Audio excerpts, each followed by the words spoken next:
عسلامة عسلامة ومرحبا بكم الناس الكل. اليوم وصفتنا الطاجين سهل وبنين وما يتكلفش برشا، اقتصادي وزيد مكوناته موجودة في كل دار. ننصحكم تجربوه ونمشيو مع بعضنا للمقادير.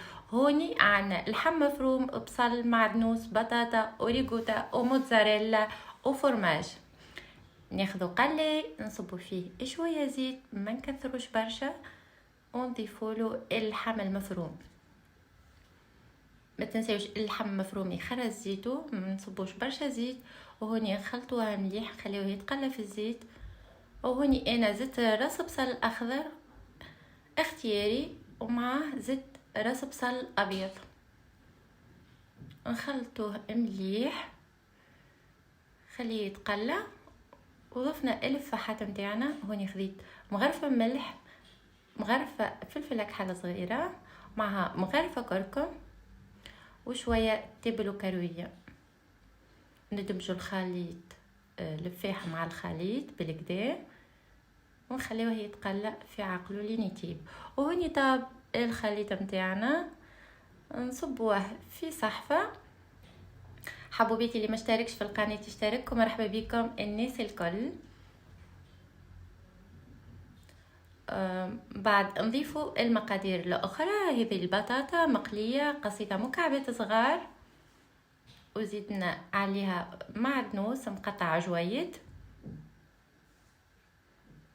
وهوني خذيت الموتزاريلا،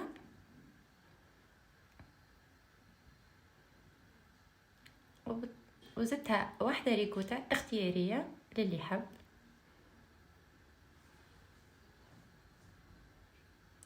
وثلاثة كعبات فرماج مثلث قطعتهم طروف صغار وزدتهم للخليط.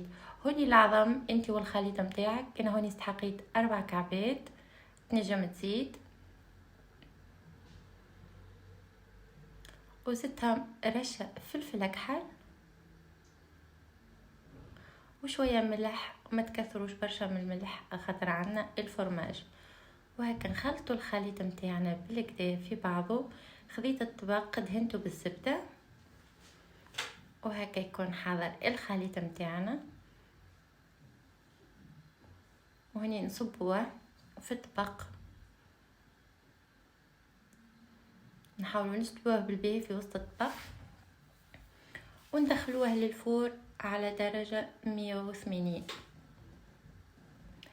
انا غطيته بابي الومنيوم، وقبل ما يطيب بشويه نحيت الالومنيوم باش هكا يعطي اللون متاعو من فوق. هذا الطاجين متاعنا احضر، منظره يشهي.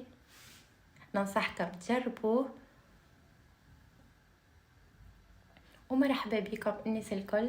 وان شاء الله عجبتكم وصفتنا لليوم، وبسلامه.